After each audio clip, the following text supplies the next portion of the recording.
Do you find a difference between an immigrant and an illegal immigrant? A difference, their status? Is there a difference? Legal status or otherwise? Well, the legal status is different, but in Minnesota, we have a long tradition of welcoming. During the Biden administration, nearly $1.5 billion was sent to sanctuary states to pay for their illegal immigration policies, housing, health care. Governor Hochul, are crimes committed by illegal aliens preventable, in your opinion? Our law enforcement is highly trained in how to identify prospective perpetrators, but certainly we try to prevent crimes, and we also work to resolve them and make sure that Definition or illegal aliens are unlawfully present in the United States.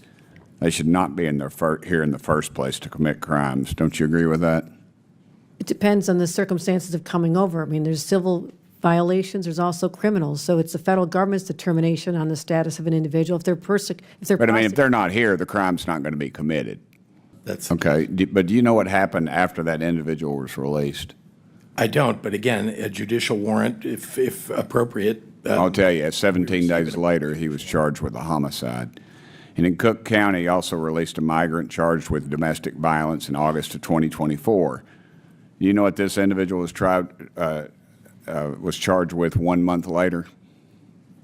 No, sir, I'm not sure what. Aggravated criminal sexual assault and abuse of minor. Welcome back, patriots, to Right View Nation, where we don't sugarcoat the truth and we don't bow to woke elites.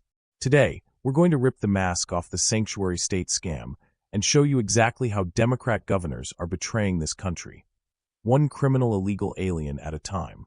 Now, let me ask you something. When did we start putting the safety and comfort of illegal immigrants above the rights and safety of American citizens? Because after watching this latest hearing, it's crystal clear. Our so-called leaders in blue states don't give a damn about your family, your safety, or the law. All they care about is political power and virtue signaling to their radical base. Governor Walz of Minnesota.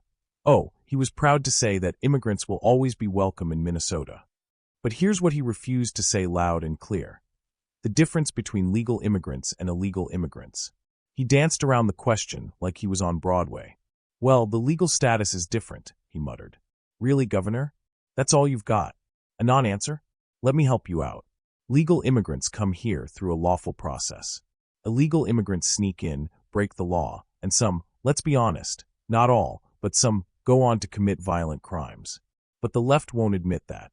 Because facts don't matter when your campaign depends on importing new voters and scoring brownie points with the media. Now let's talk about ICE. See. Thank you, Mr. Chairman. Governor Walz, you said that as long as you are governor, immigrants will be welcome in Minnesota. Do you find a difference between an immigrant and an illegal immigrant? A difference, their status? Is there a difference? Legal status or otherwise? Well, the legal status is different, but in Minnesota, we have a long tradition of welcoming. Okay. ICE in St. Paul arrested a criminal illegal alien who had been convicted for possession of child pornography on a work computer. Do you still stand by your statement that ICE agents are the modern-day Gestapo? ICE agents need to do a job, but they need to do it within the realm of due process and the law, wearing masks, no notice of who they are, no notice of the vans, and picking people up off the streets without that due process. I stand that is wrong and a road towards authoritarianism. I certainly stand by that. You know, I have one rule. I have a couple rules in my office, but one of them is never compare anything dealing with the Holocaust except for the Holocaust. I think that it desensitizes people about what really went on in Nazi Germany by making any comparisons there. Does Minnesota receive federal tax dollars for any programs that assist illegal immigrants? Minnesota's federal tax dollars are appropriated by you in Congress, and then we use state dollars under our laws. During the Biden administration, nearly $1.5 billion was sent to sanctuary states to pay for their illegal immigration policies, housing, health care. Governor Hochul, are crimes committed by illegal aliens preventable, in your opinion? our law enforcement is highly trained in how to identify prospective perpetrators, but certainly we try to prevent crimes, and we also work to resolve them and make sure that if there's a crime committed, that people Okay. find their time in court and are incarcerated. That's Yes, how it's ma'am. always worked. By definition, illegal aliens are unlawfully present in the United States. They should not be here in the first place to commit crimes. Don't you agree with that? It depends on the circumstances of coming over. I mean, there's civil violations, there's also criminals. So it's the federal government's determination on the status of an individual. If they're But I mean, if they're not here, the crime's not going to be committed. I think if there was If not they're a not going to single, be here, ma'am, the crime is not going to be committed. if there was a no one young in our man whose country, no fam- crimes would be committed. I suppose you could say the same thing. A young man in my district whose family is very close to me lost their son to an illegal alien, and I can guarantee you if that illegal alien, if we'd followed the laws of the land and there'd been some enforcement, that young man would be here today. Well, let me ask you this. Why did your state issue say that you are welcome with open arms in reference to illegal aliens? That was a direct quote attributed to you, ma'am. It's a 400-year history we have in the state of New York of welcoming all. I don't know why we would change that now. Okay, Governor Pritzker, you mentioned in your opening statement that criminals have no place in our country, but Cook County released numerous criminal migrants last year, including one that was charged with raping a minor. Why would you release a criminal rapist back into your community? Thank you, Congressman. First of all, we don't need to release somebody if ICE or another law enforcement authority shows up with a judicial warrant. Then that's just the fact.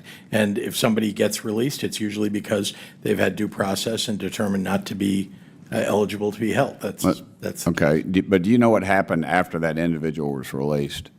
I don't, but again, a judicial warrant, if appropriate. I'll tell you, 17 days later, he was charged with a homicide.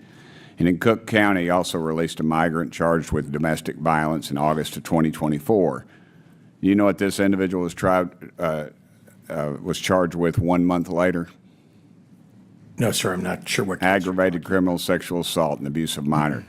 And as awful. governor, have you done anything to ensure local and county governments aren't releasing illegal immigrants charged with sexual or violent crimes? As a matter of fact, first of all, we chase down criminals every single day. We put them in jail. We try them, put them through due process. They get convicted. They get put into our correction system. We do that every single day. You're implying that we're not. We are. In fact, our law enforcement are some of the best in the country. They do their job. Well, if these laws were enforced, then I would assume these people wouldn't be back out on the streets so freely. How many programs does Illinois have that explicitly supports illegal immigrants?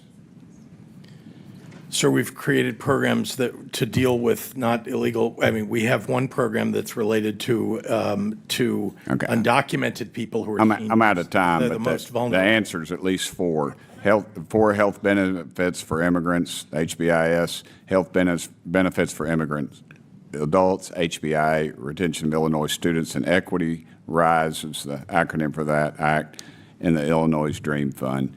And I'm sorry I'm out of time, Mr. Chairman. I yield back.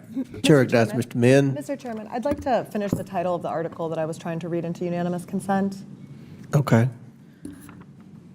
Are brave men and women in immigration and customs enforcement. These are law enforcement officers, patriots, doing the jobs your average politician wouldn't dare touch. And yet Governor Walz had the audacity to compare ICE agents to the Gestapo. That's right, he likened federal law enforcement agents to Nazi secret police. He backtracked a little, but not really. He said ICE officers were picking people off the street with no notice in masks.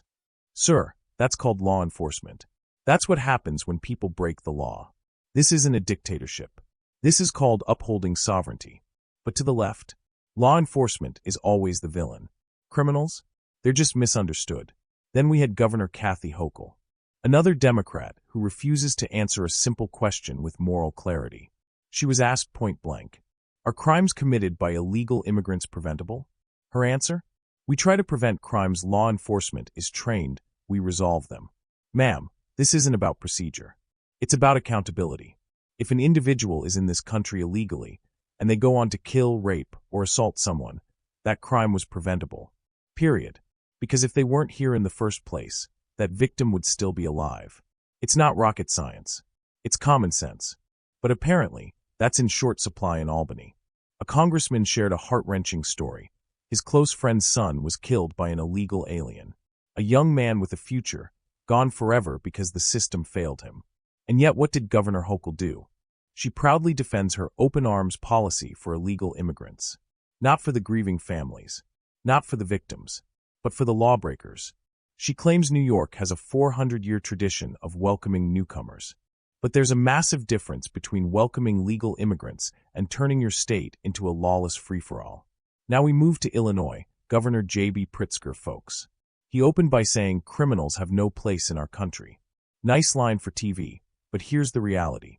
Under his watch, Cook County released known criminal migrants.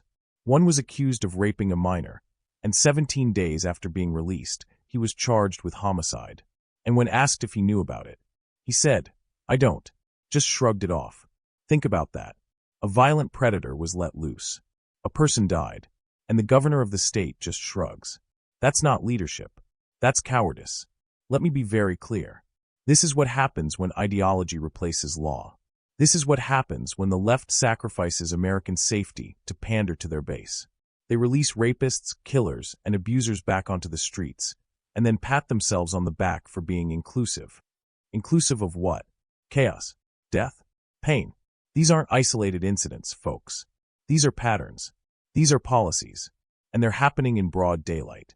And your taxpayer dollars? They're funding it. Healthcare, housing, legal aid, education. Programs tailor-made for illegal immigrants. Meanwhile, American veterans sleep in the cold and families struggle to afford groceries. This isn't compassion. This is betrayal. So what do? We stand up. We speak out. We hold the line. We demand our elected officials put America first, not criminals, not illegals, not globalist agendas. If your governor can't tell the difference between protecting your family and harboring a fugitive, then it's time to find a new governor. This is Right View Nation, and we will never apologize for putting citizens before criminals, borders before handouts, truth before tolerance. Like this video, share it with your neighbors, and subscribe because we're just getting started. God bless you. God bless our IC agents. And God bless the United States of America.